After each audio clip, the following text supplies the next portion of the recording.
Hey everyone, I just released this brand new free color card tool that you can use if you like to present your work in this style with a color palette, whether it's for social media, which I've done a lot in the past and have seen some really great results with, especially when I compare sharing this type of visual to just taking a still image from a project I'm working on.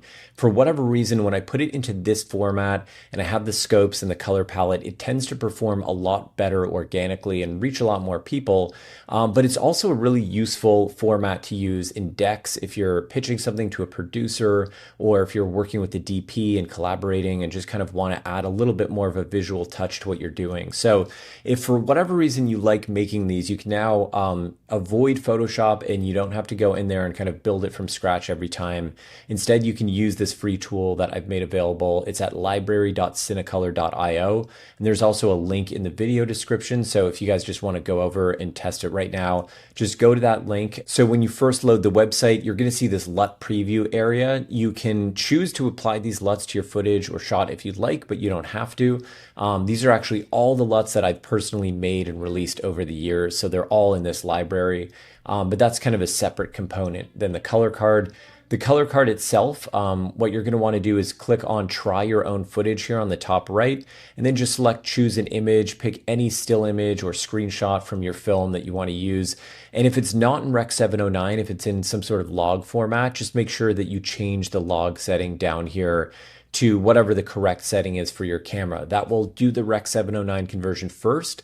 And then if you do want to apply any LUTs to it or preview any of those other looks, then it will be set up properly for that. So let's say I'm browsing the library here and I like this spring break look. I can preview it here, and then if I want to make a color card with this look, I can just click again the color card button. We'll bring this interface back up, and I can also toggle it on and off if I want to see the grade on or just the original image. That's easy to do here, so you can see what works best for you. I'll mention that the way that this color card works, and specifically the palette at the bottom, is our system will identify the darkest to lightest colors and the most diverse set of colors. So you're going to have your darkest colors on the left, your brightest typically are going to be on the right, and hopefully you'll have a really good mix. But you can customize this if you want. You can go down to the color palette here, and let's say you want just a darker, almost like black color or dark purple here. You can do that. We can change this to a different color because we already have a lot of blue. So there's a lot of ways you can just go through and really tweak this if you'd like.